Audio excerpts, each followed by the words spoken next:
All right, so we've got some new developments when it comes to Nintendo Switch 2 and RPG news that we have to get into. Fire Emblem Fortune's Weave looks like that is getting closer and closer to a release date, in addition to a bunch of great Nintendo Switch 2 updates. But before we continue on, we are giving away a Nintendo Switch 2. All you have to do to enter is hit that subscribe button if you aren't already subscribed, and drop a comment below. We are giving away a Nintendo Switch 2 once we hit 150,000 subscribers, and it will be random. So the more that you actually comment and interact, the better chance that you have to win. Hit that like button, click that notification bell, and let's go ahead and jump right back into it. Let's just start off with Fire Emblem Fortune's Weave. We gotta talk about this. This is actually my most anticipated game for 2026. I'm a huge Fire Emblem fan, so I'm very excited to see what this game is going to shape up to be. It does seem like it's going to be some type of sequel or follow-up to Fire Emblem Three Houses, so if you haven't played that game yet, definitely check out that game. But I'm pretty sure that Nintendo will say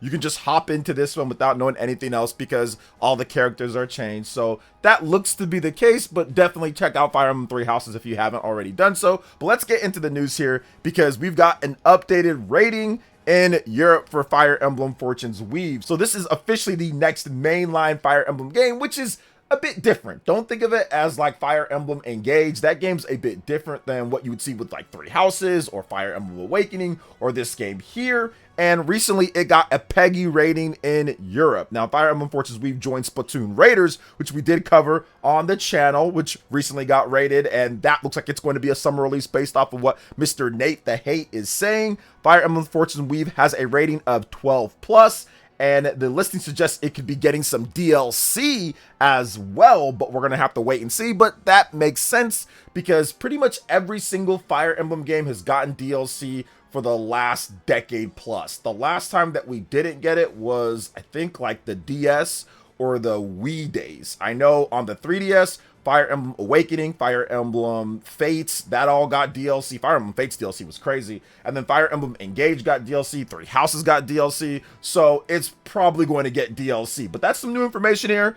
Expect there to be some type of expansion, probably like they did with Fire Emblem Three Houses. But expect there to be a ton regular game and content as well. That's the thing about Fire Emblem, is that when you buy the base game, you know that you're getting a really long and impactful adventure that has great story in addition to incredible gameplay as well. So I think that Fire Emblem Fortune's Weave is going to turn out really good. Now, we don't know a ton about this game outside of just the little trailer that we did get, that first debut trailer, which showed off some new characters, some of their ambitions, what's happened to them, but we really don't know all of the setup. They're waiting for that, which once again leads to the big Nintendo Direct. There's a lot of people that were upset that Nintendo did not have a Direct in the normal springtime slot, which I understand. They've got a lot of games that they're looking over. They've got a lot of third-party games this time around. It's very different than where it was before in the past, like with the Switch 1 or with the Wii U, where third parties were just not there at the beginning. The Wii U, they just left after launch. With the Nintendo Switch 1, they were waiting and seeing kind of what's going to happen with the system. And then once the sales success took off, they started putting more support onto there. But with the Nintendo Switch 2, they've had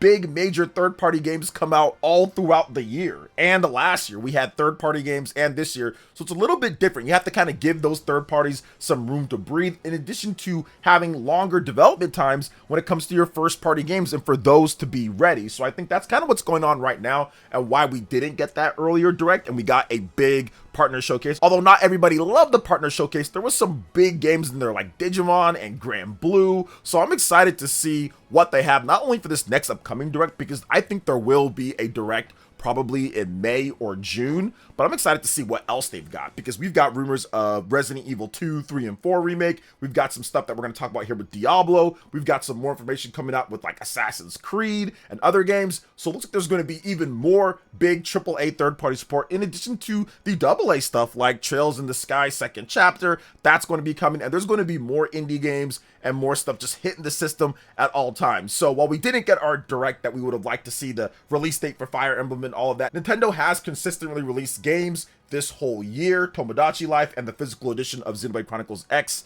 for the Nintendo Switch 2 are coming out, and then next month we have Yoshi and the Mysterious Book. And then after that, there's going to be Rhythm Heaven Groove. And then I think that's when Nintendo unleashes the second half lineup for the year. And we get our release dates for Splatoon Raiders. We get the release date for Fire Emblem Fortune's Weave. We get Dusk Bloods. We get all the games that we know about already that are still coming out, and then potentially get that announcement for the Star Fox game in addition to Ocarina of Time remake. So we'll see what happens there. I'm just super excited that Fire Emblem Fortunes Weave looks like it's going to be ready to go. That rating means that it is feature and content complete. So that rating is ready to go. I don't think there's going to be any type of delay. There was some slight rumors about a delay for Fire Emblem from like a Chinese forum board or something like that, but it didn't really get past much of that. We didn't see a lot of reports on it or anything like that. So it does seem like Fire Emblem Fortunes Weave is set and ready to go for 2026. So what do you guys think about Fire Emblem Fortunes Weave and the upcoming lineup and what's happening here for potential Nintendo Direct coming up here? Let me know in the comment section below. Moving on to the next topic, let's get into Diablo 4. Has also been rated for the Nintendo Switch 2 by the Indonesian game rating system. Some people were saying it's Nintendo Switch 1, but they probably mean Nintendo Switch 2. But this is a game that's been long rumored for the Nintendo Switch 2 that Diablo 4 was coming. Diablo, I think all the other ones, but Diablo 3 is on the Nintendo Switch 1, which was a surprise. Everyone's thinking, wait a minute, Diablo 3 can run on the Nintendo Switch 1, and they had a system for it, like a special edition, and there was like a nice trailer and everything. It was pretty cool what they did, but Diablo 4 seems to be coming to Nintendo Switch 2, so Diablo 4 seems like it's going to be a perfect fit considering we got Diablo 3 and other Diablo games on Nintendo platforms in the past with the Nintendo Switch 1, but it looks like Diablo 4 plus the latest DLC, that's all been rated by the Indonesian game rating system. Diablo 4 Lord of Hatred is the upcoming expansion for Diablo 4 and is due to be released this month. Whether we see that Nintendo Switch 2 version that gets announced this month to coincide with the launch of the DLC, we have to wait for that, but it's all kind of lining up with all the different game ratings that we've been getting. We got a game rating for the Marvel Guardians of the Galaxy. We got a game rating here now for Diablo. We've got Splatoon Raiders. We've got Fire Emblem. There's been so many different game ratings that have popped up for Nintendo Switch 2 stuff. So many different games that's happening when it comes to what's going on, which we're going to talk about in just a bit here too with another big game that gets a Switch 2 update. So it seems like things are starting to move. We got out of this first quarter or first part, and now we're getting into the second half where there are going to be more game announcements. Now, I do have Diablo 4 on my PlayStation 5, and I played it, and it's okay. I think it's all right. I stopped playing it just because I didn't feel like playing it anymore, but I do think that it's an okay game based off of what I played. It's just not necessarily for me anymore. Now, I did play Diablo 3. I beat that game, and I thought it was okay. Once again, I played it back when it came out. I played it on PC on a laptop that I had, and I just thought it was okay, but it never really grabbed me enough to say, okay, man, I gotta rush out there and buy Diablo day one. Now, I know that there are people who do that with Diablo, and that's you. Awesome, go check it out. I gotta see how this Switch 2 version runs and plays. I'll probably buy it just for the culture and all that, but I want to see more big AAA titles come over. I want to see more third-party games just in general. Microsoft has been okay support on the Switch 2 so far. They've got some good stuff announced already. They've got Indiana Jones that's coming out full on cartridge. That's the only full on cartridge version of that game. So Microsoft does have some stuff that's coming out for the Nintendo Switch 2, and there's going to be more games. We had Fallout, the Bethesda stuff that's going on there, so that was pretty cool. They've been doing some updates for that game, so I'd expect even more Microsoft support coming through. Maybe Halo in some form comes over. Maybe we get Gears, the first one, the Reloaded. Maybe we get that coming over when it comes to Nintendo Direct. So I would expect more games from Microsoft, and of course this Diablo rating, which has once again been something that people have been saying would come over for a while now. That makes complete sense. It just makes sense that it's going to happen. Things like that when it comes to Diablo, when it comes to Microsoft,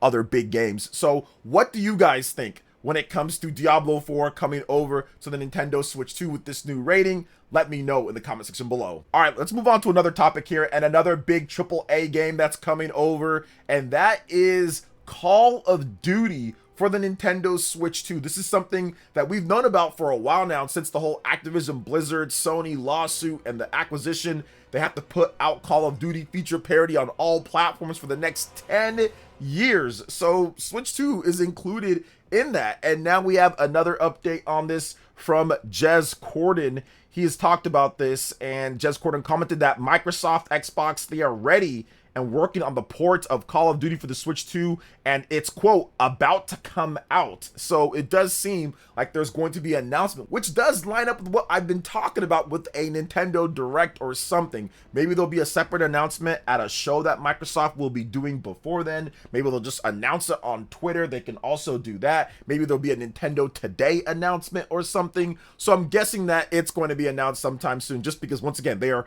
contractually obligated to make sure that they put out Call of Duty on the Nintendo Switch 2. Now, here's the thing with me, though, guys. Do I like Call of Duty? No, I'm not a Call of Duty player anymore. Have I played it before in the past? Absolutely. I think a lot of people have played Call of Duty. I used to play Call of Duty Modern Warfare 4. I used to play Call of Duty Black Ops 2. I think on like the Wii U, I played that a bit. But I really haven't played since then. I haven't bought a Call of Duty game since then. I did play a sponsored stream of Warzone, I think like a couple of years ago. And I just don't like Call of Duty, but I do recognize what Call of Duty does when it comes to being available on the platform. It's an important game with a lot of players. And although numbers are down, sales are down, revenue is down from where they're usually at with Call of Duty, it's still a behemoth in the industry and one of the best selling games worldwide. So Nintendo as a platform, it'd be better for them to have it than not. Now, Nintendo survived and thrived and did better than they've ever done on the Nintendo Switch 1, a platform that doesn't have any modern GTA game at all and had no Call of Duties. Think about that for a second. That's how impressive Nintendo, how strong their IP are and what they've done with the Switch. They were able to survive and do the best that they've ever done and sell the most systems ever since the PlayStation 2 and the Nintendo DS without Call of Duty, without Grand Theft Auto, without some of the biggest IPs. And yes, they had Grand Theft Auto 1, 2, and 3. They did have that, but I mean like modern Grand Theft Auto, like GTA 5, GTA Online. You know, they didn't have any of that, and they were still able to do really well. And they had no Call of Duty games. At least they got old school GTA. At least they got LA Noire. At least they got stuff like that. Like the Switch 1 didn't get any when it comes to Call of Duty at all.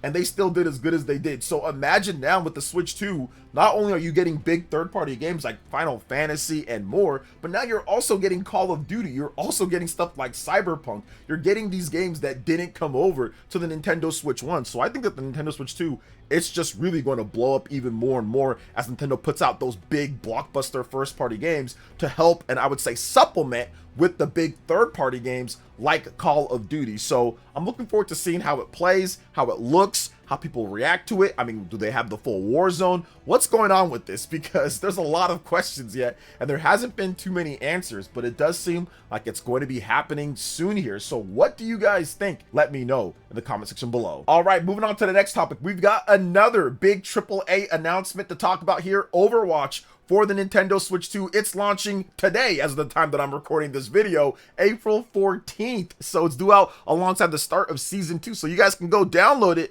now at this point. So the Switch 2 version of Overwatch, formerly Overwatch 2, will launch on April 14th, Blizzard Entertainment announced. Compared to the Switch version, the Switch 2 version will offer better visuals, higher fidelity audio, and up to 60 frames per second in both docked and handheld modes. Overwatch is currently available for the PlayStation 5, Xbox Series, PlayStation 4, Xbox One, Nintendo Switch 1, and PC via Steam, plus Battle.net. Now, the game's second summit will start alongside the Switch 2 version, which you guys can all go check out right now at this point. It's going to have all of this content here when it comes to mythical skins, post-match accolades. You have the Operation Grand Mesa. You've got new stadium updates, new heroes, new everything. There's all sorts of stuff when it comes to perks and refreshing. It's like almost a completely different game from when I first played it back on my PlayStation 4 in 2016, and I didn't do my research, and I thought that this game has a full single player campaign with like heroes, and you can switch them out, and there's like all different types of things that you can do, and then it also has a multiplayer.